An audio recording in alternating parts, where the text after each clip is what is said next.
san me ake jigawa a kan matasa da yara. Sannan a Bayero kun san me shi. So mutum wakili akwai sahohi na dangi da ko'ina abin ya shafe su. Kuma zan gani shi ne wanda shi da cewa ya yi rayuwa mai kyan gaske. Rayuwar musulunci, rayuwar adali, domin shi ne da dangi su kwanan dangi su. So mu an ga wanda muka yi ta baya an mana da shi, an muku da shi, kuma profesa an muku da shi. Amma ganin shi ne Allah ya kusan sa ya doke shi.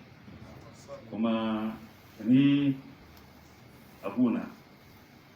lokacin da muke tashi ya kawo min kozake ne ya ce ka kira kozake ne wanda ya so bisa kare na wani kasar Najeriya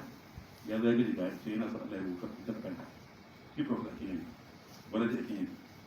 na ce wakili ina gwamna a yanzu ba za ta ba to ya yi ba to bayan na sauka shekara hudun nan kullum sai ta ce sa ya magana rayuwa don kai shi ne a kuma zai san cewa me ya kai na rayuwa kaza ce wakili wai me zafi ne ya muka mutu fahim saboda haka karshe ce na yadda ya je kawo mutum uku shi na hudu a can akwai profesor noman gaishe na zaune akwai dr suleiman ismail ya zaune a cikin na wurin ko akwai mustapha ya zo yana shi ba ko bayan da shi suka zo sun hudu kame ne su mun zo na kaza duk irin historia ne saboda haka masu zara maza da kai don muka kai taɓa kanka to an fara tun da kan rayuwa ta tun na kan gomaina kada da fara kiwo an zo birnin kudu har zuwa dai matsayin na yanzu tun na ga musu kuma alhamdulillah wakili shi ne ainihin kishin na abin kamar da shi mun kusan kashi 3/4 da littafin ita da indiya to a ƙarshe kada ka faransa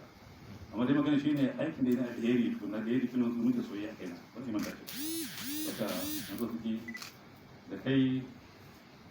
da kuma ainihin wasu hadijiyar da yan uwansa da mutanen jigawa ga baki daya da jami'ar bayero da mutanen arewa da zai ga fita mun yi rishi a najeriya nan Allah ji kansa Allah ya gawarta masa kuma Allah ya sa bayan su ke kyau so da ka na gode kwarai da ke kuma yanzu kama da mutum da zai a kare wanda Allah ji kansa assalamu alaikum